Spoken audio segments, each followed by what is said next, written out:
अभी सिल्वर क्यों इतना भाग रही है? क्योंकि अब से पहले, आज से 2 महीने 3 महीने पहले तक हम लोग सुन रहे थे कि कोई इंडस्ट्रियल डिमांड है सिल्वर की। अभी इंडस्ट्रियल डिमांड क्या है? ईवी गाड़ियों में लगती है सिल्वर, अच्छा। कंप्यूटर मदरबोर्ड सर्किट्स में लगती है जिसे पीसीबी कहते हैं। उसके अलावा जितने मोबाइल लगते हैं उसमें शायद 1 2 5 ग्राम कुछ लगती होगी, लेकिन मोबाइल भी तो करोड़ों की तादाद में बन रहे हैं। ट्रू। तो ये सब उसकी रिक्वायरमेंट्स थी अब तक। अभी 3 महीने पहले सैमसंग और बीएमडब्ल्यू, जो कार की कंपनी है बीएमडब्ल्यू, और जो कंपनी है सैमसंग जिसके कि हम मोबाइल यूज करते हैं, इन्होंने आपस में एक वो करा है करार, जिसमें सैमसंग बैटरीज बनाएगा ईवी कार्स के लिए। अच्छा। तो अभी आप इंडिया में या टेस्ला में या कहीं भी कोई सी भी कार देखते हैं अराउंड द वर्ल्ड, तो उसकी रेंज कितनी होती है? 500 400 किलोमीटर। राइट। और उसे चार्ज होने में, स्लो चार्जर जो हमारा चार्ज करता है, वो करीब करीब 24 घंटे, 8 से 24 घंटे एक, लगाता है। हाँ, एक दिन कहते हैं, हाँ। ठीक है। अब हम बाहर जाते हैं तो वो, अगर हम फास्ट चार्जिंग से चार्ज करते हैं तो उतनी उसकी साइकिल कम हो जाती है बैटरीज की, तो उसकी लाइफ भी 6 7 8 साल ही है। अभी सैमसंग ने जो बैटरी बनाई है ये सॉलिड स्टेट बैटरी है। इसका मतलब क्या है कि इसमें एक्सप्लोजन नहीं हो सकता। जो अभी बैटरीज में एक्सप्लोड हो जाती हैं, ये गर्मी में आपने देखा होगा बैटरी फट जाती हैं, तो पहला रीजन ये एक्सप्लोड नहीं होगी।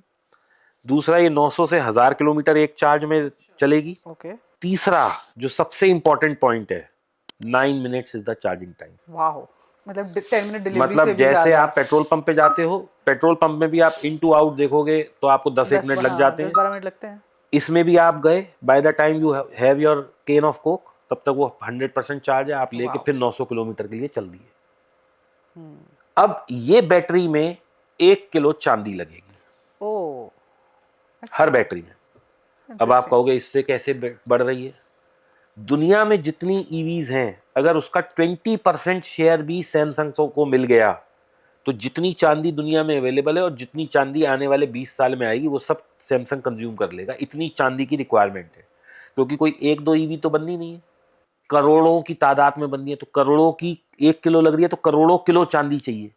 हम चांदी की बात कर रहे हैं, कोई मेटल या लोहे की बात नहीं कर रहे, जो करोड़ों टन अवेलेबल है। True. दूसरा, चांदी जो है डायरेक्ट माइनिंग नहीं है। मैं ये नहीं कह सकता कि चांदी की माइन है, ये जैसे गोल्ड की माइंस होती हैं ऐसे चांदी की माइंस नहीं होती। चांदी इज ए बाई प्रोडक्ट, यानी कि हम जिंक, निकल और लिथियम या 2 1 मेटल और निकालते, तो उसके साथ में जैसे 100 किलो वो निकला, तो 2 5 10 किलो या आधा किलो 1 किलो ऐसे चांदी मिल गई। तो ब्राजील में, नहीं, मेक्सिको में एक जो सबसे अच्छी वो है माइन जहां माइन। से होती है, उसको कुछ $700 मिलियन सैमसंग ने एडवांस दिया है कि भाई तेरी जितनी भी 2 साल में लेड निकलेगी, लिथियम निकलेगा और चांदी चांदी। निकलेगी और जिंक निकलेगा, वो मैं ले लूंगा, बस तू बनाता जा, मेरे को दिए जा। चलो, उनकी तो चांदी हो गई। अब उनकी चांदी हो गई। अब ये कॉन्ट्रैक्ट तो हो गया। हाँ। एक तो ये कारण है पैसा बढ़ने का। दूसरा क्या है, ये जो आजकल हम डिजिटल चांदी ले रहे हैं, राइट। जिसको कि हम पेपर बुलियन बोल रहे हैं। अभी इंडिया में तो जो ईटीएफ है वो तो बैग्ड है। जैसे आपने कहा कि भैया मेरे को 100 रुपए का ईटीएफ दे दो, तो जो ईटीएफ कंपनी है वो चांदी अपनी वॉल्ट में खरीदती है। लेकिन जो यूएस है, वहां पे जो पेपर बुलियन चल रहा है, वो किसी भी तरीके से बैग्ड नहीं है। ओके। विच अब मीन्स। विच मीन्स कि आपने एक, आप ईटीएफ की कंपनी हो, अब आपके पास मान लो चांदी फिजिकल पड़ी है 1 टन, और आपने कागज इशू कर दिया 100 टन का, ओके। तो प्रैक्टिकली क्या हुआ, आपके पास चांदी तो है ही नहीं फिजिकल, वो बैग्ड किससे है? तो जो पेपर चांदी है वो वो रेट बढ़ बढ़ता रही जा है। रहा है, इसीलिए फिजिकल का भी बढ़ रहा है। Got it. लेकिन इसमें क्रैश भी आएगा, ये भी सब लोग नोट कर लीजिए। क्यों? जिस दिन आपने, लोगों ने ये कहा भाई मेरा पैसा वापस कर दो, क्योंकि आपने जब पेपर इशू किया था उस वक्त 1 लाख था, आज 3 लाख होने जा रही है चांदी, तो आप एज ए इन्वेस्टर कहोगे ना मेरा पैसा वापस कर दे, तो आपके पास जब फिजिकल कुछ बेचने को ही नहीं है, तो आप तो कागज पे ही उसकी वैल्यू बढ़ा रहे हो, तो आप तो बर्बाद हो गई एक दिन। सो जो कागज पे चांदी है वो बहुत ज्यादा है, जो फिजिकल अवेलेबल चांदी है वो कम है, इसलिए ये हाइक बनी हुई है।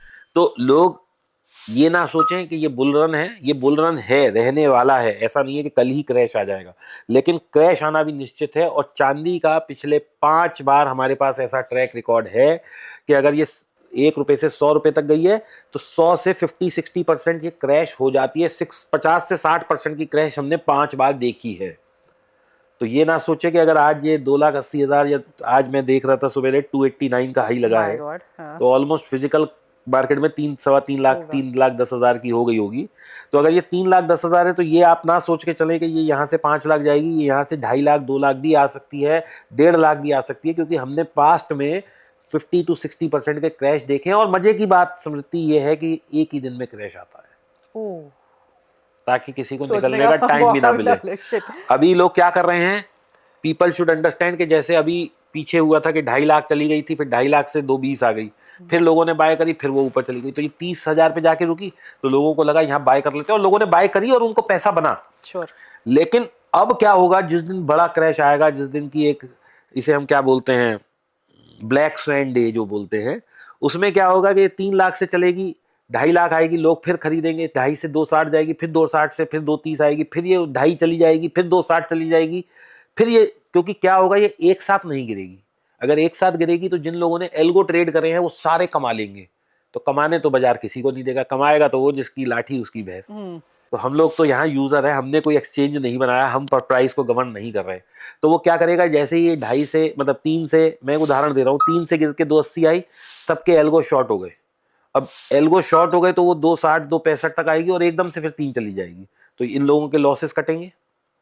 फिर 3 वाले जो यहाँ पे जिन्होंने बाय किया होगा वो सोचेंगे ये 3 चला गया, वो और ओवर कॉन्फिडेंट हो जाएंगे, फिर ये 3 से 2.40 आएगी, फिर लोग शॉर्ट होंगे, तो ये शॉर्ट वालों को भी मारता चलेगा लॉन्ग। लेकिन ये काम इतनी ट्विस्ट, इतना तेज आएगा 1 या 2 दिन में, कि यहाँ कई हजारों लोग बर्बाद होंगे, और ये होना ही है, इसको कोई रोक नहीं सकता।